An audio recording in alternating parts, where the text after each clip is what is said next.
ॐ गजाननं भूतगणाधिसेवितं कपित्थजम्बूफलचारुभक्षणम् उमासुतं शोकविनाशकारकं नमामि विघ्नेश्वरपादपङ्कजम्। श्रीगणाधिपतये नमः। श्री गणपति गणेश जी महाराज को मेरा नमस्कार है। तो अब आप चौथे स्कंद श्रीमद् भागवत महापुराण के चौथे स्कंद तीसरे अध्याय की कथा जो है श्रवण करें, जिसमें सब देवता ऋषिवर और गंधर्व आदि का अपने अपने विमानों पे चढ़ के दक्ष प्रजापति की यज्ञशाला में जाना और सती जी का कैलाश पर्वत पर से देखना। तो मैत्रेयी ऋषि जी बोले कि हे विदुर, जब दक्ष प्रजापति के न्योते भेजने से सब देवता दैत्य ऋषिवर मुनि ब्राह्मण गंधर्व और किन्नर आदि अपनी स्त्रियों समेत अच्छे अच्छे गहने कपड़े पहन के उत्तम उत्तम विमानों में सवार होके गाते बजाते उनके यज्ञ में गए, तब सती ने उनके जाने का शब्द सुन के लोगों से पूछा कि आज आकाश मार्ग में भीड़ दिखाई देने का क्या कारण है। तो ये बात सुनकर महादेव जी के गण बोले, तुम्हारे पिता दक्ष प्रजापति के यहाँ यज्ञ है, इसलिए सब देवता ऋषिवर आदि अपनी अपनी स्त्रियों समेत निमंत्रण स्वीकार करने जा रहे हैं। ऐसा सुनते ही सती जी ने उदास होके मन में कहा कि मेरे बाप ने अपने यज्ञ में और लोगों को तो न्योता भेजा, पर मुझे और महादेव जी को न बुला के मेरा अपमान किया। कदाचित कामकाज की अधिकता में भूल गए हों, सो माता पिता गुरु व मित्र के घर बिना बुलाए भी जाना चाहिए, इसमें कोई अपमान नहीं होता। इसलिए वहाँ जाके सबसे भेंट करके वे आनंद देखना उचित है।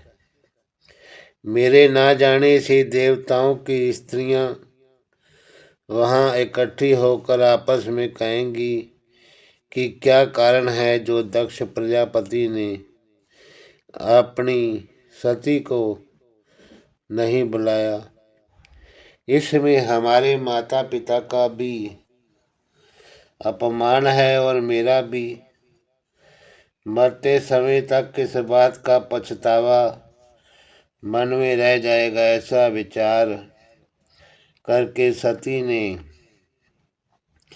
महादेव जी से विनय किया कि हे महाप्रभु, मेरे पिता के यज्ञ में सब देवता आदि अपनी अपनी स्त्रियों को साथ लेकर निमंत्रण स्वीकार करने के लिए यज्ञ में जा रहे हैं।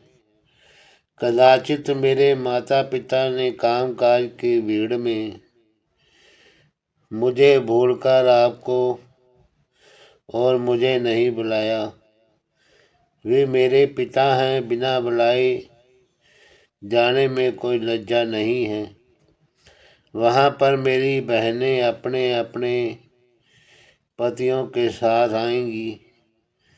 मुझे बहुत दिनों से ये इच्छा थी कि कोई उत्सव का काम मेरे पिता के घर में यहाँ हो, तो मैं भी आपके साथ वहाँ जाऊं, सो आप दया करके मुझे अपने साथ लिए हुए वहाँ चलिए।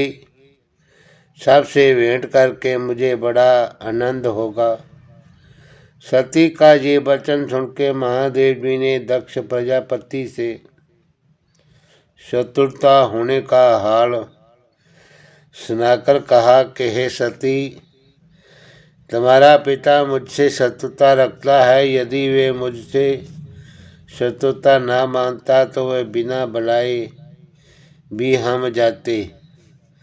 अब बिना बुलाए उनके यहाँ जाऊं और मेरा आदर ना करे, अपना मुंह फेर लेवे या कोई दुर्वचन कहे तो इसमें अच्छा नहीं, क्योंकि तीर और तलवार के घाव मलहम से भरे जाते हैं, पर जीवा का घाव जो किसी के दुर्वचन कहने से कलेजे में पड़ जाता है, वे किसी तरह अच्छा नहीं होता। उसकी औषध दुर्लभ है। इसलिए मैं तुम्हारे पिता के यज्ञ में नहीं जाऊंगा। जब शिवजी ने जाना स्वीकार नहीं किया, तब सती जी विनयपूर्वक बोली कि आप नहीं जाते तो मुझको आज्ञा दीजिए। अपने माता पिता के घर बिना बुलाए जाने में कुछ लज्जा नहीं है।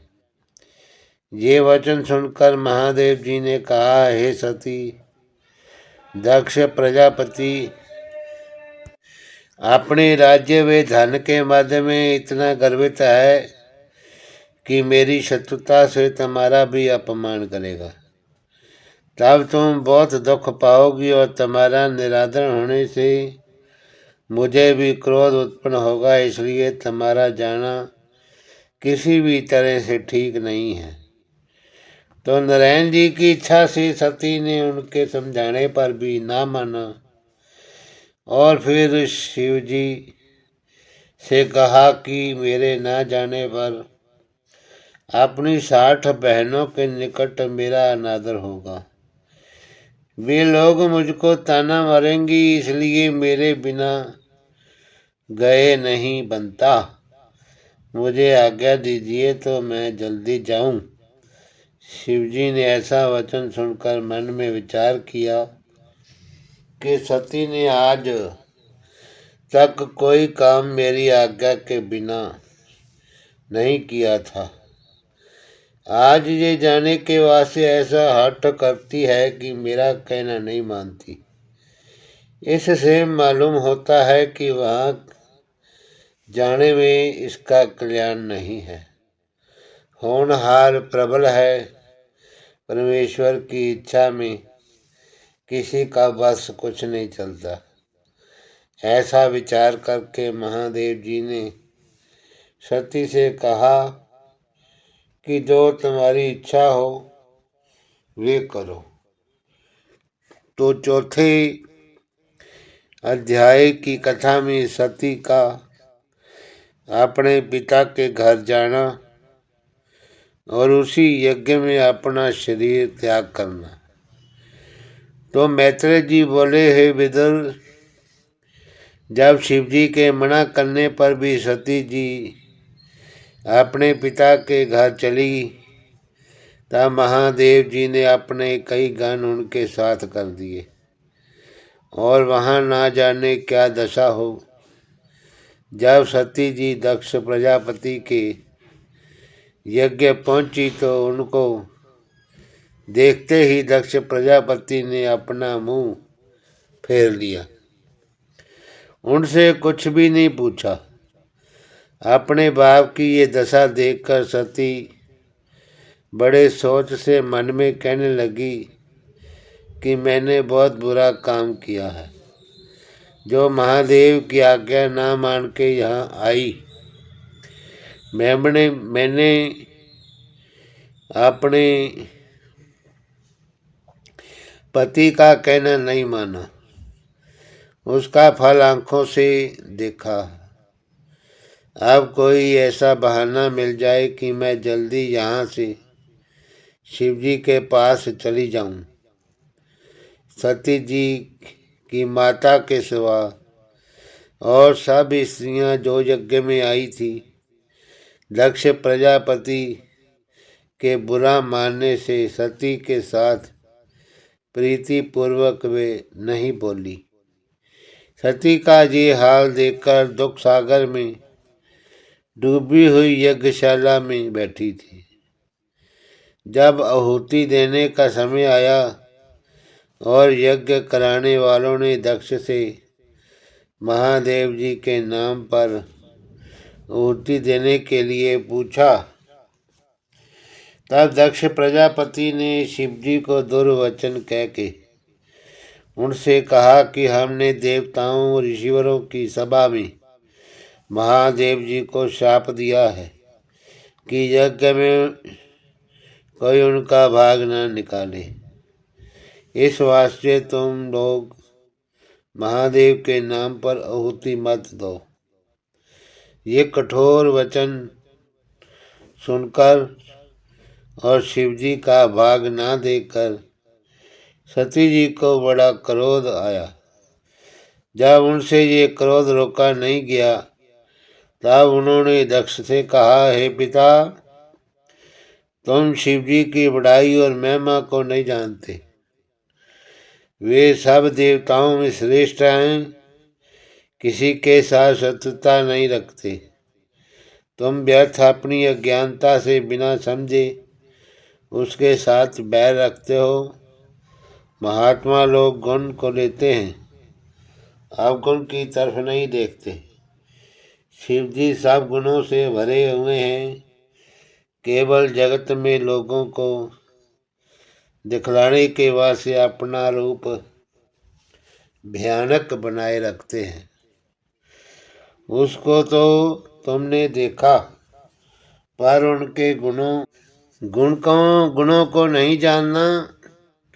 सनकादिक वे नारदारी उनके चरणों का ध्यान अपने हृदय में रखते हैं। तुम्हारी पदवी ऐसी नहीं है जो उनसे बराबरी की कर सको। वे तीनों लोकों में श्रेष्ठ हैं। तुम बीच सभा में दुर्वचन कह के उनका अनादर करते हो, पर ऐसा ना चाहिए। तुम्हें क्या कहूँ, तुम मेरे पिता हो, पर मैं तुम्हारे सामने इसी क्रोध में अपना ये तन जो तुमसे उत्पन्न हुआ है त्याग देती हूँ, जिसमें तुम्हारे ऐसे अधर्मी और अज्ञानी के साथ शिवजी का नाता न रहे। व्यर्थ उनके साथ शत्रुता करने का फल तुमको पीछे से मिलेगा। ऐसा वचन कहकर सती जी ने उसी जगह उत्तर मुख हो बैठकर योगाभ्यास करके अपना तन अग्नि में जला दिया। जब शिवजी के गणों ने जो साथ में आए थे सती का ये हाल देखा, तब क्रोध करके अपने अपने शस्त्र लेकर चाहा कि जो लोग जहाँ हैं उन्हें मार पीट करके दक्ष प्रजापति का यज्ञ विध्वंस कर डाले। गणों की इच्छा जानकर भृगु ऋषिवर ने यज्ञ की रक्षा के लिए कुछ मंत्र पढ़ के अग्नि कुंड में आहुति डाला, तो अग्नि पुरुष बेताल और वीरभद्र 3 जने उस कुंड से निकलकर बोले कि हे ऋषिवर महाराज, जो आज्ञा हो सो पालन करें। भृगु ऋषिवर ने कहा, महादेव के गण इस यज्ञ को नष्ट करना चाहते हैं, सो तुम लोग उन्हें बाहर निकाल दो। और ये बात सुनते ही उन तीनों ने महादेव जी के गणों को धक्का देकर यज्ञशाला से बाहर निकाल दिया। तो 5वें अध्याय में नारद मुनि का महादेव जी के पास आना और सती जी के तन त्याग करने तथा गणों के निकाले जाने का हाल कहना। तो मैत्रेय जी ने विदुर से कहा कि जिस समय सती ने अपना तन त्याग किया, महादेव जी के गण उस सभा से निकाले गए। उसी समय नारद मुनि ये सब हाल देखकर शिव जी के पास कैलाश पर्वत पर पहुंचे। शिव शंकर ने नारद मुनि को देखकर दंडवत करके बड़े आदर से बैठाकर पूछा, कहो मुनिनाथ, कहाँ से आ रहे हो? नारद जी बोले, महाराज, आपको ये मालूम है या नहीं कि आज सती ने दक्ष प्रजापति के यज्ञ में आपकी निंदा सुन के अपने तन को छोड़ दिया और भृगु ऋषिवर के मंत्र पढ़ने से आपके गण भी अपमानित होकर उस सभा से निकाल दिए गए हैं। इसका कुछ उपाय करना चाहिए।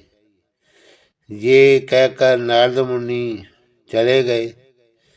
शिवजी ने सती का मरना सुनते ही क्रोधवंत होकर अपनी जटाएं पृथ्वी पर पटक दिए, जिससे वीरभद्र नाम का एक महाबली गण उत्पन्न होकर हाथ जोड़कर बोला, मुझे जो आज्ञा हो सो करूं। शिवजी ने कहा कि बहुत जल्दी दक्ष प्रजापति के यज्ञ में चला जा, उसका सिर काट के अग्नि कुंड में डाल दे। जो लोग उस सभा में बैठे हों उन्हें वहां से बाहर निकाल दे। ये वचन सुनते वीरभद्र, जिसका शरीर पहाड़ के समान था, त्रिशूल लेके भूत प्रेत की सेना के साथ वहां चला और क्षण भर में यज्ञशाला में पहुंचा। उसने दक्ष यज्ञशाला का सिर काट के अग्नि कुंड में डाल दिया और भृगु ऋषिवर की दाढ़ी नोच डाली। देवता, ऋषिवर, गंधर्व, ब्राह्मण, किन्नर आदि जो सभा में थे उन्हें मार पीट कर अंग भंग कर डाला। वहां से सबको बाहर निकाल दिया। यज्ञ की सब सामग्री फेंक दी। जब सिर काटने पर भी दक्ष प्रजापति के प्राण नहीं निकले, तब मूकों से उसे मार डाला। जो लोग दक्ष के यहाँ न्योता करने आए थे, वे सब दुखी होकर भागे। आपस में कहने लगे कि महामूर्ख दक्ष ने महादेव जी का, जो सब देवताओं में श्रेष्ठ हैं, जैसा अपमान किया वैसा ही फल उसे मिला। वीरभद्र ने यज्ञ का विध्वंस करके शिवजी के पास आकर सारा हाल कहा। तब भोलानाथ ने परमेश्वर की इच्छा से सती की मृत्यु समझकर अपना क्रोध शांत की और अंतर्यामी विष्णु भगवान और ब्रह्मा जी पहले से यज्ञ विध्वंस होने का हाल जानकर वहां नहीं गए थे। तो छठे अध्याय में भृगु आदि ऋषिवरों और देवताओं को ब्रह्मा जी के पास जाना और वीरभद्र का हाल कहना।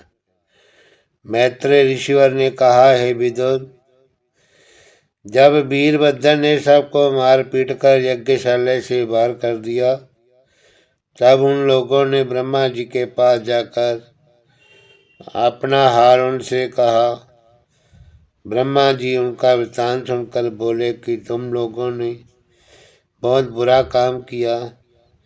जो यज्ञ में बैठकर शिव जी की निंदा अपने कानों से सुनते रहे, महादेव जी का भाग यज्ञ में बंद करके अपना अपना अंश लिया, ऐसा अधर्म करना तुम्हें उचित नहीं था। जैसा अपराध किया वैसा फल पाया।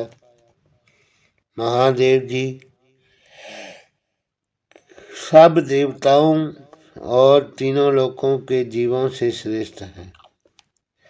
वे परमेश्वर समान हैं, मैं उनका कुछ नहीं कर सकता। तुम लोग मेरे साथ उन्हीं की शरण में चलो, उनकी स्तुति करके तुम्हारा अपराध क्षमा कराऊं।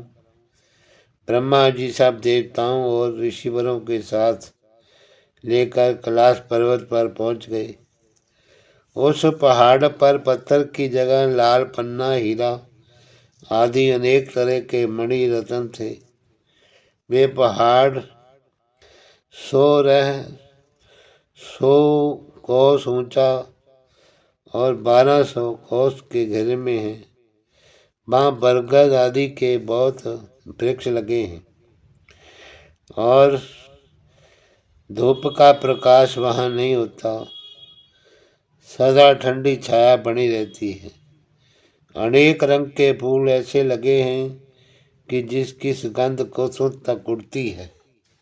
अनेक प्रकार के फल 12 महीने वृक्षों में लगे रहते हैं, अमृत के समान स्वाद देते हैं।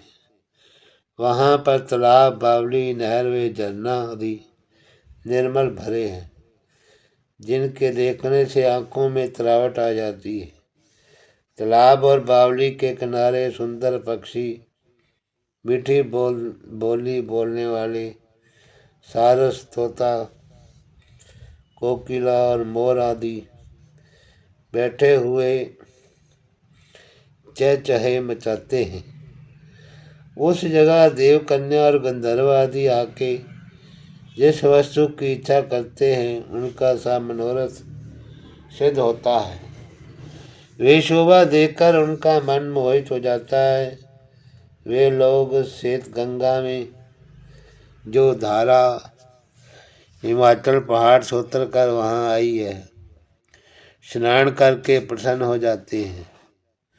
उसी पहाड़ में बरगद का एक वृक्ष जो 400 कोस ऊंचा, 300 कोस चौड़ा है, उसके नीचे महादेव जी मृगशाला पर बैठे हुए नारद मुनि वे शंकादिक अपने चेलों से परमेश्वर के गुणानुवाद कर कह रहे थे और योग तप वेद आदि अपना अपना रूप धारण किए उनके सामने बैठे थे। उसी समय ब्रह्मा जी सब ऋषिवरों और देवताओं समेत वहाँ जा पहुँचे। शिव जी ने ब्रह्मा को देखते ही दंडवत करके बड़े आदर भाव से उन्हें अपने पास बिठाया।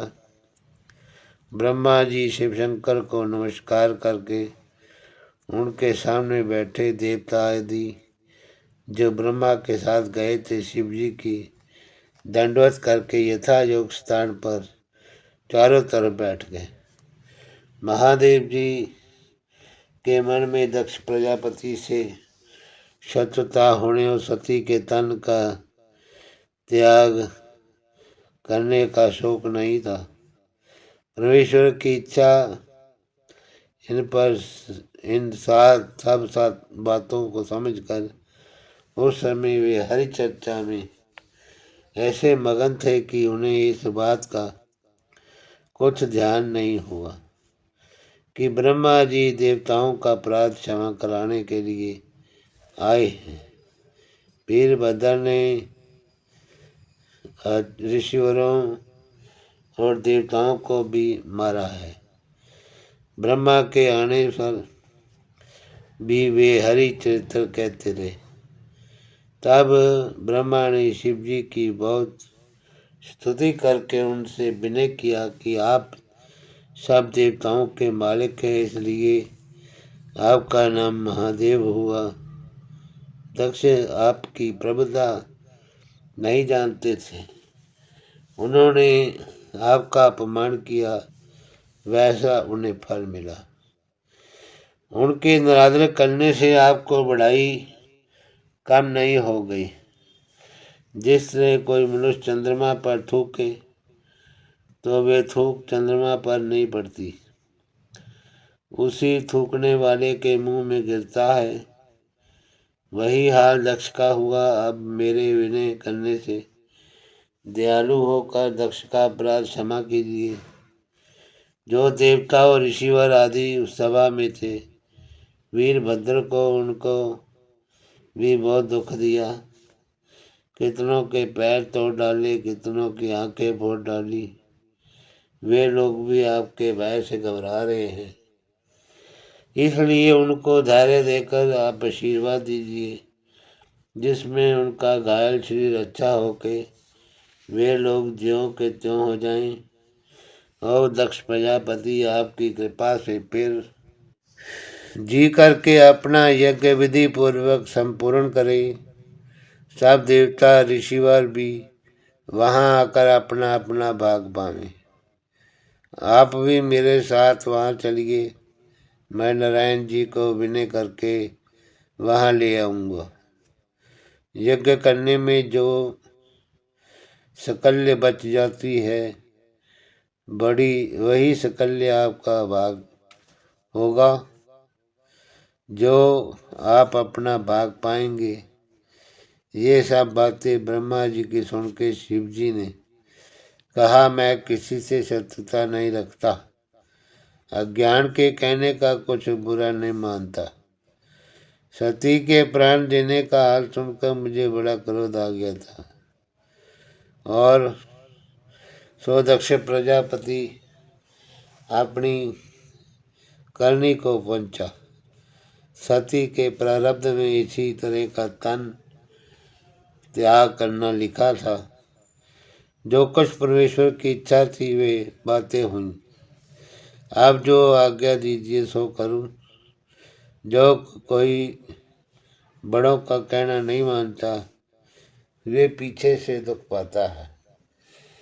तो सतवें अध्याय में महादेव ब्रह्मा आदि देवताओं का दक्ष प्रजापति की यज्ञशाला में जाना।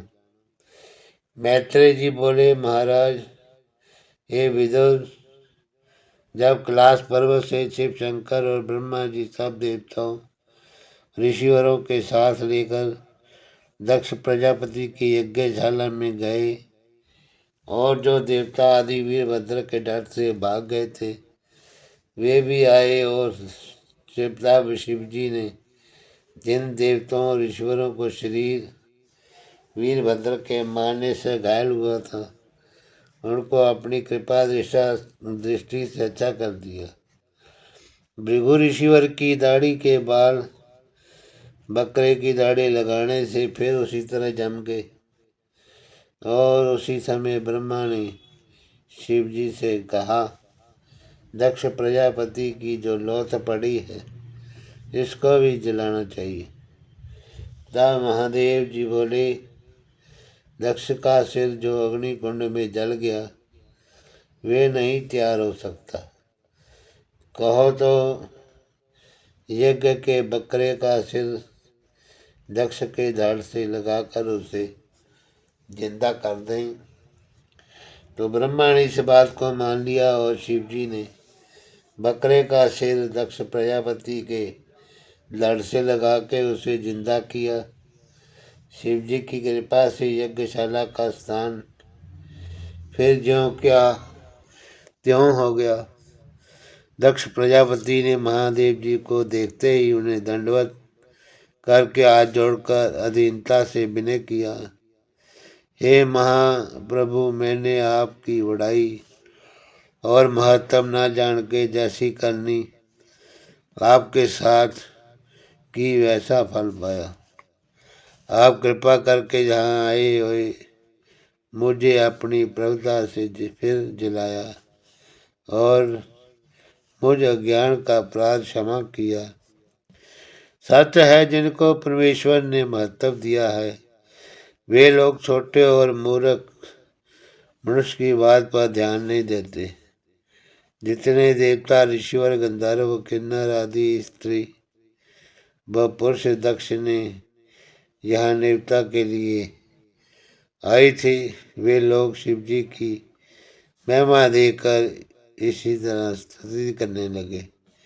जब महादेव जी को आज्ञा से दक्ष प्रजापति फिर यज्ञ करने बैठे तब ब्रह्मा महादेव और विष्णु भगवान ने सब देवताओं ऋषिवरों समेत शास्त्र के अनुसार दक्ष से उस यज्ञ को संपूर्ण कराया और यज्ञ संपूर्ण होते ही अग्नि कुंड से मैत्रेय अग्निकुंड से यज्ञ पुरुष भगवान चतुर्भुजी मूर्ति ने विजंती माला कौस्तुभमणि फूलों के हार गले में डाले, गरुड़ पर चढ़े प्रकट होकर दर्शन दिया।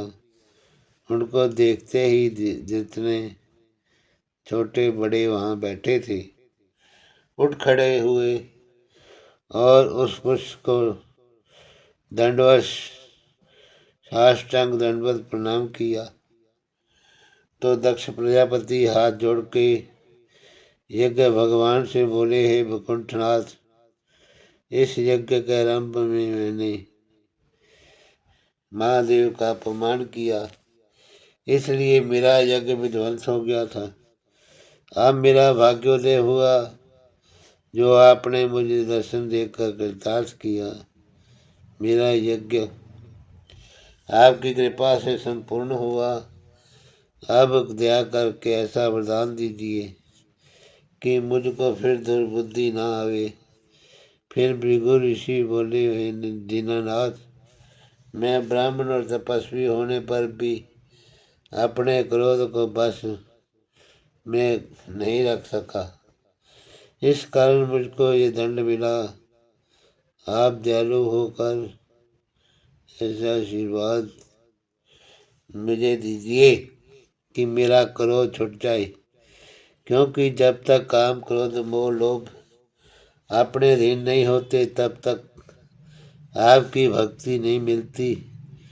जब इसी तरह ब्रह्मा महादेव इंद्र गंधर्व लोकपाल किन्नर आदि सब देवताओं और ऋषिवरों ने बहुत स्तुति की, तब यज्ञ पुरुष ने दक्ष से कहा, तुमने ये बहुत अनुचित किया जो महादेव जी का अपमान किया। ब्रह्मा विष्णु और महादेव तीनों देवताओं को तुमने एक सा जानो। जिस निरंकार पुरुष का लोग जप करते और अपना उत्पन्न करने वाले जानते हैं, उसी के ध्यान में तुम भी लीन रहो, तब तुमको ज्ञान प्राप्त होगा। जिस समय यज्ञ पुरुष ने ये बात कही, उस समय आकाश से उन पर फूलों की बारिश हुई और सब लोगों ने जय जयकार किया। तब यज्ञ पुरुष सबको इच्छा पूर्वक वरदान दे करके वैकुंठ लोक को पधारे और ब्रह्मादि देवता वे ऋषिवरों ने अपने अपने स्थान पर चले गए। दक्ष प्रजापति उस दिन से शिवजी को अपना ईश्वर जानकर सेवा करने लगा। इतनी कथा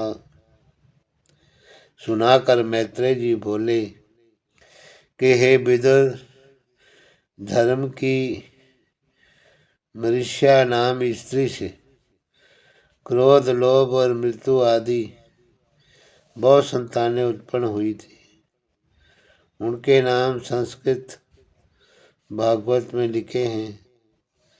जो कोई इस अध्याय को मन लगा करके कहे वह सुने, वे सब पापों से छूट करके परम पद को प्राप्त करेगा।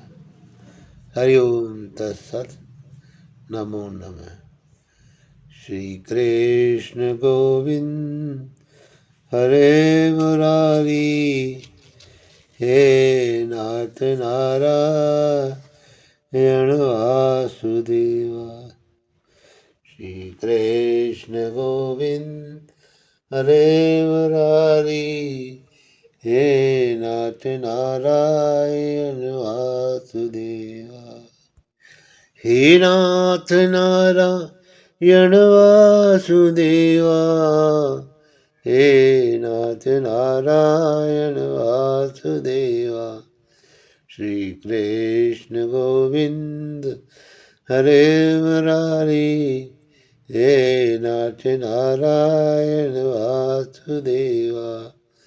श्री कृष्ण गोविंद हरे मुरारी हे नाथ नारायण वासुदेवा।